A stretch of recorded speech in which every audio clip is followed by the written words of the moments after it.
Welcome again, everybody. We're really delighted to have our speaker here today. Let me give you a brief introduction of Dr. Nikki Kluger-Lyons. She is an associate professor of business communication. She researches workplace relationships, organizational ethics, and the scholarship of teaching and learning. Her research appears in outlets such as Management Communication Quarterly, International Journal of Business Communication, and International Journal of Instructional Cases. So welcome. Thank you so much. All right, thank you everyone. I'm very happy to be here with you this afternoon, and thanks for joining either in person or over the live stream. I would like to start today by inviting you into the frame of mind that my participants took on for this project that we'll be discussing today. And so if you can for a moment, recall a time when you were at work and somebody presented your ideas as theirs, or a time when somebody took more than their share of credit for a project. And if you can't recall one of those times, just imagine yourself in that situation. So after you have the situation in mind, go ahead and think about how you responded, if you're recalling an actual experience that you had, or how you would respond if you're thinking of this hypothetical scenario.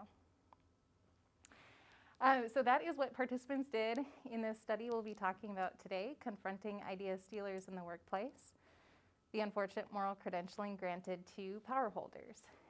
This is a co-authored piece with Ryan Beisel from the University of Oklahoma, and I wish he could Skype in also, but he can't. This was recently accepted for publication in the International Journal of Business Communication, and I'm excited for it to appear there and to give you all a peek of it today. All right, so let's get started. I planned for about 20 to 25 minutes and a straightforward presentation agenda here. And I'd like to share with you where the inspiration for this project came from, kind of the roots of it. And then I'll share background information on 3 bodies of literature that I think are necessary to at least have a preview of before we get into the data and the actual experiment.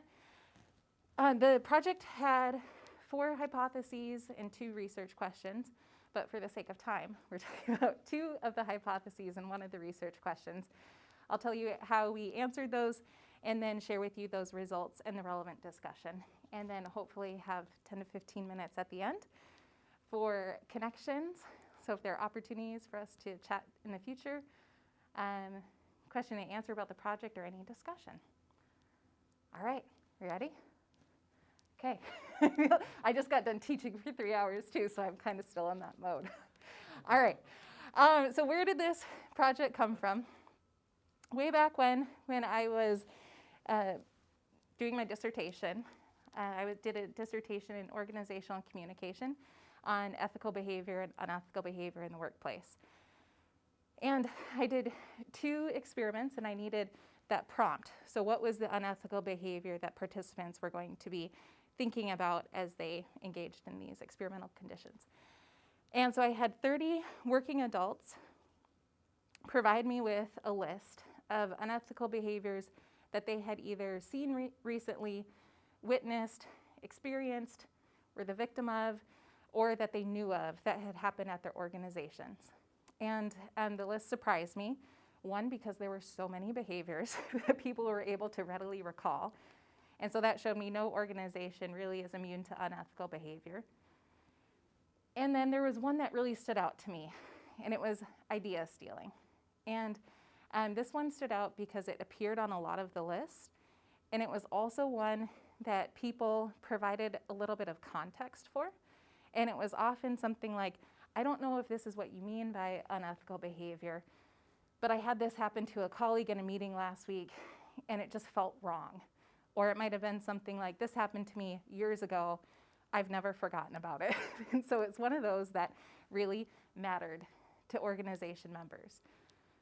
And we'll talk on the next slide about why that might be. So it's one that matters to us as members of organizations where our ideas and credit for our ideas fuel our success. And then it's also one that stood out to me because a lot of the unethical behaviors that people recalled were actions that were kind of taken against the organization, or that kind of violated the organizational norms or ethics that are there. So things like classic, like taking Post-its from a supply cabinet, or using a company car for a personal vacation. But this one is truly one that was taken against the people who were forming these lists. And it also stood out to me as a communication scholar because it's one that is inherently a communication phenomenon.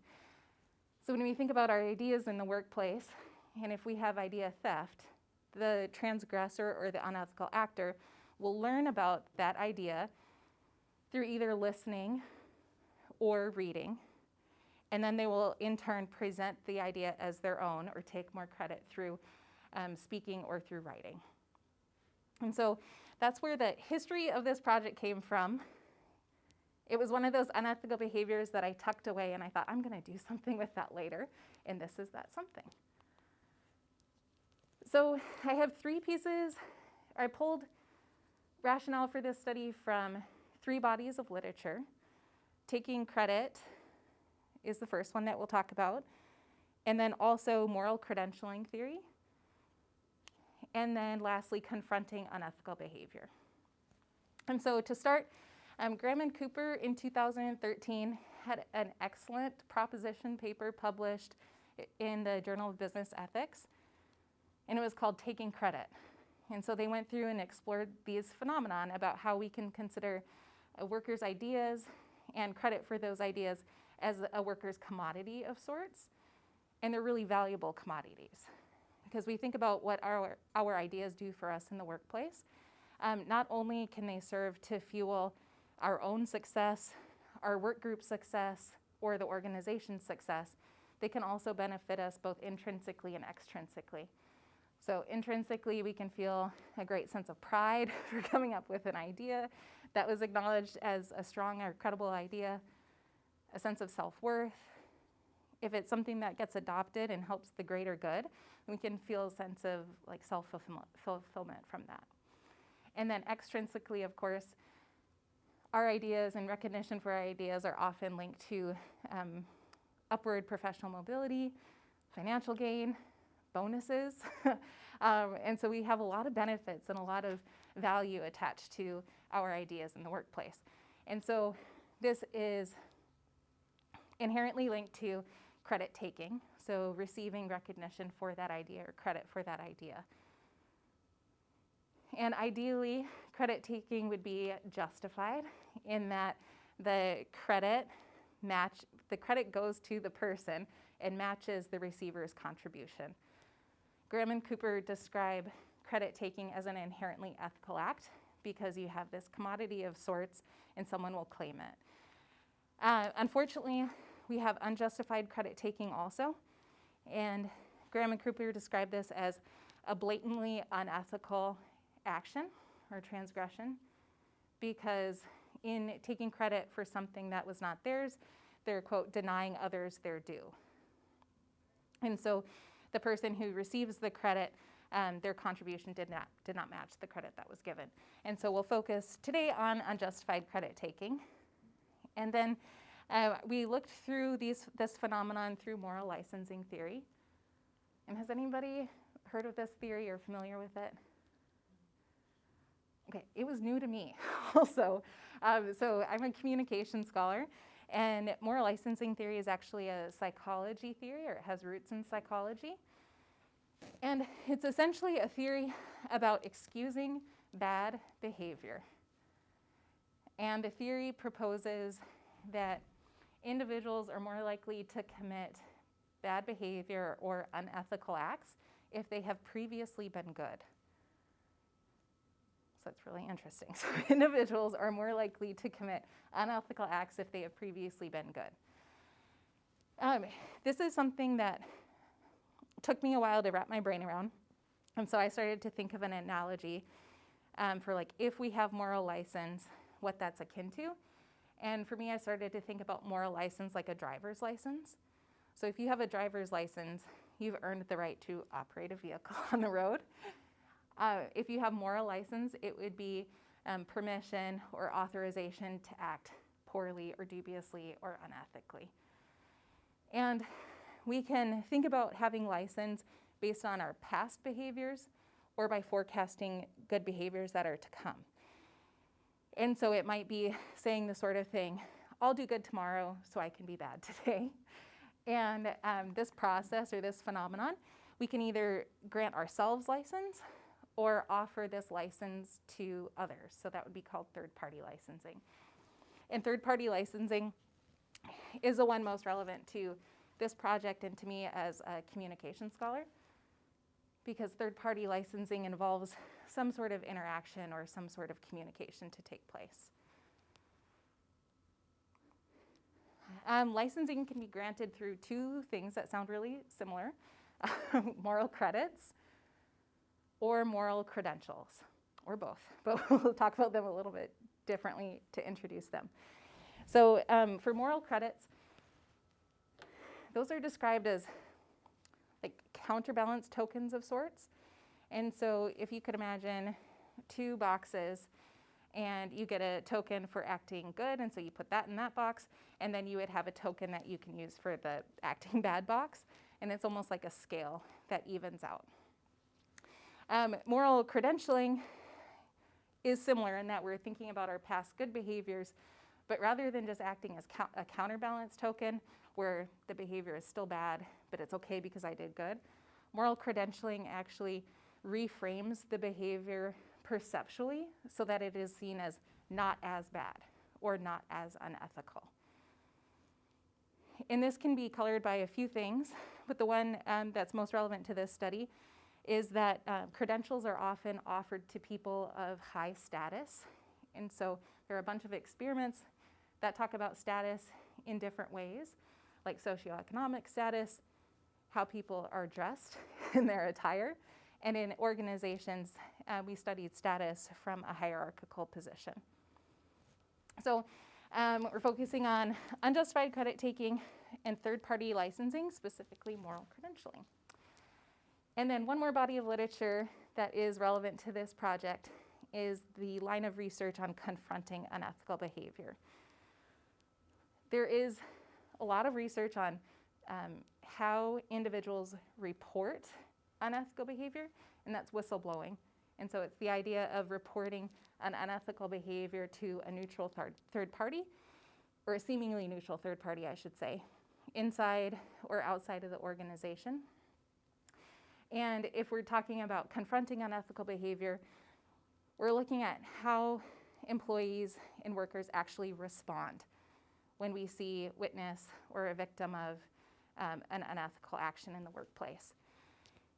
And so we have a line of research by Beisel and colleagues, beyond just me, that talks about social confrontations in the workplace about unethical actions. But we often see language production experiments. Valdi and Henningsen had a wonderful article in 2015 that, if anyone's interested, I can give you the site for later. But what we're looking at are, do workers confront idea stealers? And if they do, what do those confrontations look like and sound like communicatively? And then another question that I'm answering through this project is how or in what ways does moral credentialing manifest itself in our communication patterns, specifically when we're dealing with a situation of idea stealing? All right, so we've talked about the rationale, we've talked about idea stealing, credit taking, unjustified credit taking, moral licensing, and I want to share with you a couple of hypotheses and one research question. So the first hypothesis pulls in the idea of power in the workplace. And we posited that subordinates would be the least direct in confronting supervisor idea thieves. They would be less confrontational than a supervisor addressing a subordinate or a peer coworker addressing a peer coworker. We also looked at and manipulated a variable about transgression type. And so across the scenarios, people were either reading about Casey, who outright stole credit for your ideas and presented them as their own during a meeting, or if they ignored your ideas and instead took that meeting time to present something entirely new. And in the manipulation checks, both of these behaviors were perceived as unethical. Stealing was perceived as significantly more unethical, and so we think that there'll be a difference there. And then I have a research question about the nature of the relationship between the idea thief and the victim. And so that has to do with task interdependence in the working relationship. So is Casey somebody with whom you cooperate and collaborate, where your ideas are their ideas and their ideas are your ideas? Or are you completely independent from Casey, where there's a sense of competition, where your ideas are your ideas, Casey's ideas are Casey's ideas? And we wanted to see if there were a difference in those conditions also. All right, so we tested those hypotheses and answered that research question through a 3x2x2 language production experiment. And you can see here the different conditions that we ended up with. And so participants were randomly assigned into one of the 12 conditions, and they read a prompt. And the prompt involved Casey, who is either the participant's supervisor, peer coworker, or subordinate, who either stole or ignored the participant's ideas. And then we described the relationship as either highly interdependent with or completely independent from Casey. And then what makes it a language production experiment is that we say in the last lines of this scenario, you decide to handle the situation with Casey yourself. In the box below, construct your message to Casey as though this were a real situation. What do you say? And we had responses from 344 working adults, and these folks worked at least 30 hours a week. The average age was about 33 and a half years of age. About half the sample identified as men, about half identified as women, and 4 did not respond. And we see a wide range of work experience, supervisory experience, and they also represented a lot of different geographical locations and industry types. All right, so what did we find? How do we code the data? That's important to know. So what we're doing is we're coding for confrontationality in responses. So we're thinking, what do these social confrontations about idea stealing sound like? And we grounded this coding scheme in Goffman's work on face and Brown and Levinson's work on politeness. Just really briefly, face is the public self-image we claim for ourselves, and it's one of the few things that is known to be culturally universal, or that's described by these scholars as culturally universal. Face work then is that communication work that we put into either maintaining our face, helping someone else maintain their face, attacking someone's face, upholding our own, restoring ours, and so on and so forth. It's really work that we do with regard to image. And politeness theory has to deal with the directness or indirectness of face attacks. So direct attack on the other person's face, and also face protections. So what extent do we try to protect the other person's face in a confrontation? And so we had a coding scheme that ranged from 0 to 5. 0 was, these responses were coded as no confrontation or highly indirect confrontation. And these either contained no face attacks, only face protections, or a deniable off-the-record face attack.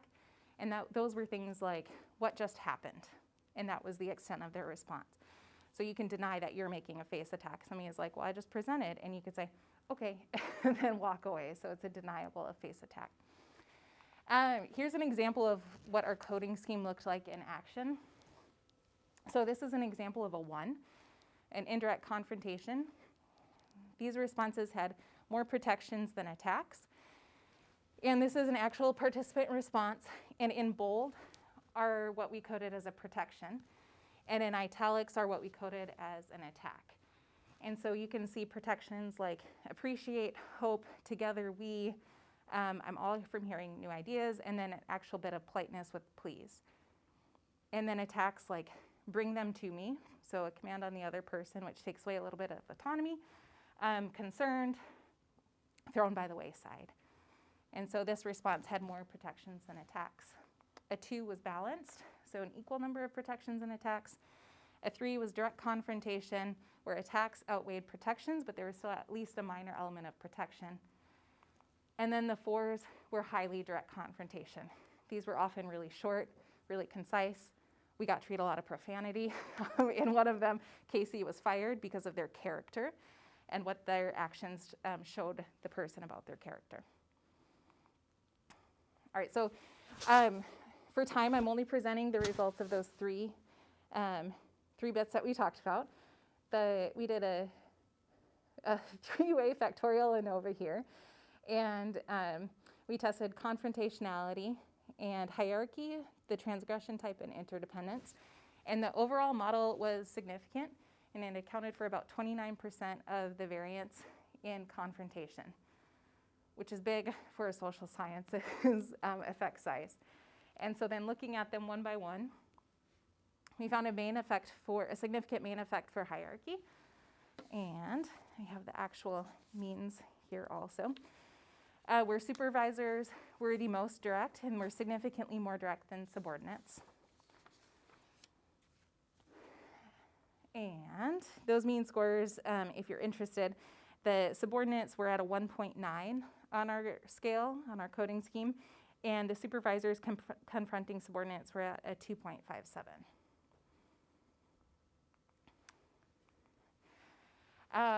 I'm a visual person, so I put it a couple of different ways. So then we also saw a significant main effect for transgression type. And this was one of the ones that didn't feel entirely surprising. If Casey stole our idea, we were significantly more direct with them than if they ignored our idea. And those mean scores were a 2.78 and a 1.81. So more direct if our ideas are stolen. And then the research question, the results of this one surprised us.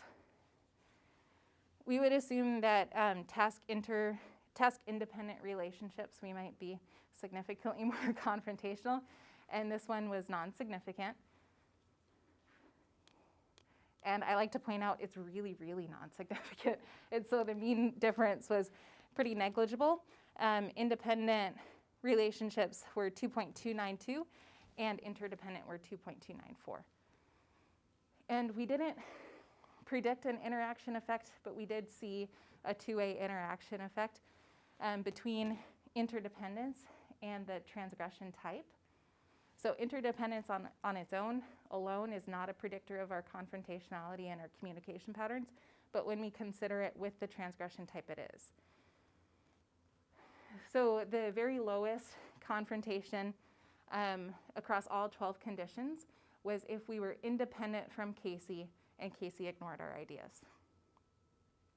The very top end was if we are interdependent with Casey and Casey stole our ideas. Or independent from Casey, sorry, and Casey stole our ideas. So it does involve that bit of collaboration or competition, but we have to consider it in conjunction with the transgression type. All right, so this discussion was really fun to write, and it was very weighty. But with regard to these 2 hypotheses and this one research question, I just want to share 3 of the contributions that are tied to these, and we can see them here. So this study and this experiment takes a point of view of the victim and the communication choices they make. And so rather than looking at the point of view of the offender, which is often done in these studies, or an observer or a witness, we're actually asking the victim of the idea of theft, how did you respond? And what we see are communication patterns that start to indicate a sense of moral credentialing that's happening in the workplace, because in that second contribution, we're seeing a pervasive, I'd call it a pervasive indirectness in subordinates' responses. And I'm hungry. And so what we see is subordinates having more indirect talk, more politeness, softer language during confrontations, softer social sanctioning. And we call this phenomenon vertical credit creep. And it's the idea that if we as subordinates are softening our confrontations when our supervisor steals credit for our idea, it might be increasing a supervisor's ability to maintain or increase their power. They might be getting credit creeping up the hierarchical chain of command that is not necessarily justified. We also see this pervasive indirectness as both a process and a product of moral licensing. And one of the hypotheses I didn't get to talk about fully was centered on the perceived ethicality of Casey's actions. And related to this, it's interesting, the subordinates identified Casey's actions as significantly less unethical than the supervisors identifying as subordinates' actions, similar actions. So if Casey is my supervisor, I don't see it as unethical than people who were saying Casey is my subordinate.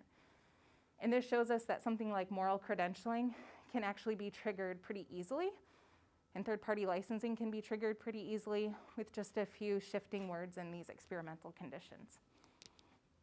And then the last contribution I want to talk about are that we're seeing that there are communication consequences of moral credentialing, and that these aren't just strictly phenomena that we can view through a psychology lens.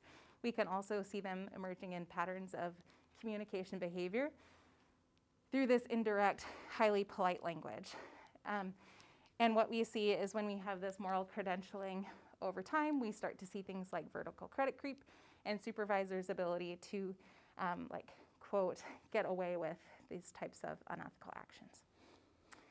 All right, so where to next? I want to solicit some retrospective accounts where people recall situations where they were a victim of idea theft or idea stealing in the workplace, and ask them how they actually responded. So rather than doing an experiment, have more of a narrative analysis. And with that, thank you very much for listening. I would love to open it to any questions or discussion or connections.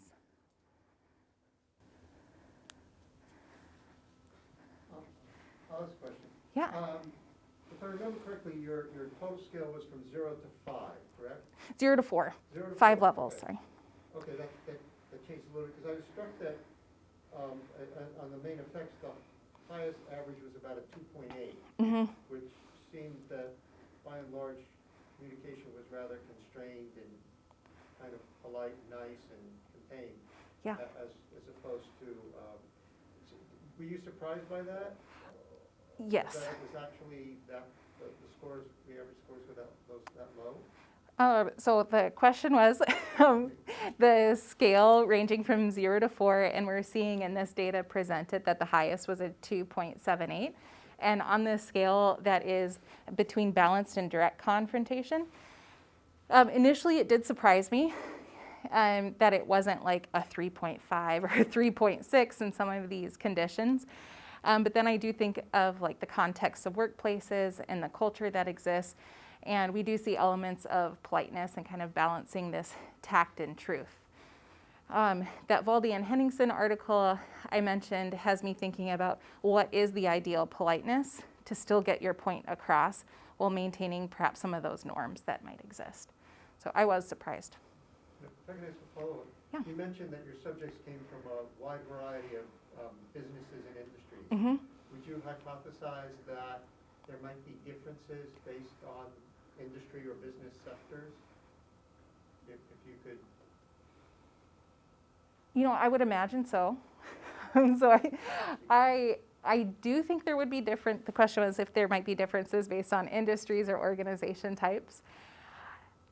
You know, I would see perhaps some industries where more direct, less tactful communication is accepted or might be the standard or the norm of that culture. And then I would expect those scores to probably be a bit higher. Thank you. Tony. How aware were people when they looked at these little vignettes, these little scenarios. Mm-hmm. What kind of social context do you think they were imagining they were happening in? Because I can imagine that might, some people were thinking of a more public forum. Yeah. This was happening, that might moderate those. Mm-hmm. And so we tried to control that as much as possible by having so much of the prompt the same, and I capitalize here the things that were different across conditions. But it was, you reviewed your ideas with Casey ahead of a meeting where you were to present those ideas, and then Casey turned around and either stole them or took credit or ignored them and just took the floor for themselves. We tried to get into the transgression severity, but another thing that would be interesting to do next is to actually look at the weight of the idea. Was it something minor that you said in passing, or was it something big where the person actually might have gotten a promotion out of it? And so I think that would be an interesting next step too.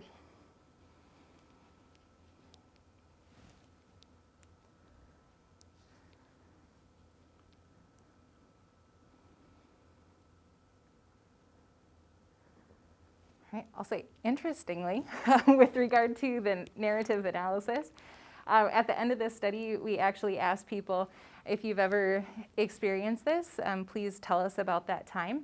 And I have about 116 open-ended responses that I'm looking through right now, and I'm seeing really interesting responses, and some of those, some more of that context about the ideas that were taken and the weight of them and how those people reacted. Jean. Nikki, in those open-ended contexts that you're receiving at work after this research, Mm-hmm. are you seeing, which roles are you seeing taking precedence? The supervisor, the subordinate, the co-worker? Yep. Which role? So by far the least that occurred in these retrospective accounts. There were 116, and only 3 were a subordinate taking credit for a supervisor's ideas. And then it was about split between a supervisor taking credit for a subordinate's idea and a peer coworker taking credit for a peer coworker idea. And the peer coworker relationship is defined as those in which we don't have formal power or authority over one another. Yeah. And also, interestingly, in the preliminary analysis of those 116 responses, by far over 50% chose to do nothing, to do or say nothing. And then you get into some people saying, I wish I had said something, it still bothers me that I didn't. And then you also have people who are like, no worries, it was for the greater good. It's really interesting, different hindsight.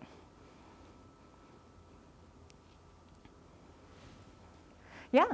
So based on your research, what would you recommend to UWEC faculty and staff for how to respond in a situation where their ideas have either been stolen or ignored? That is a good question. All right, so the question is what my recommendation would be. And I would, study from a communication point of view and a communication competence and I come from a professional communication background. I would say we should balance tact and truth. But for something like this, I think it should not go unstated, just because it is something that is so personal and it does tend to fester. And so I would say there should be a confrontation or acknowledgement of some sort. I'm also a really polite person, so I feel like we should have some face protections in there too.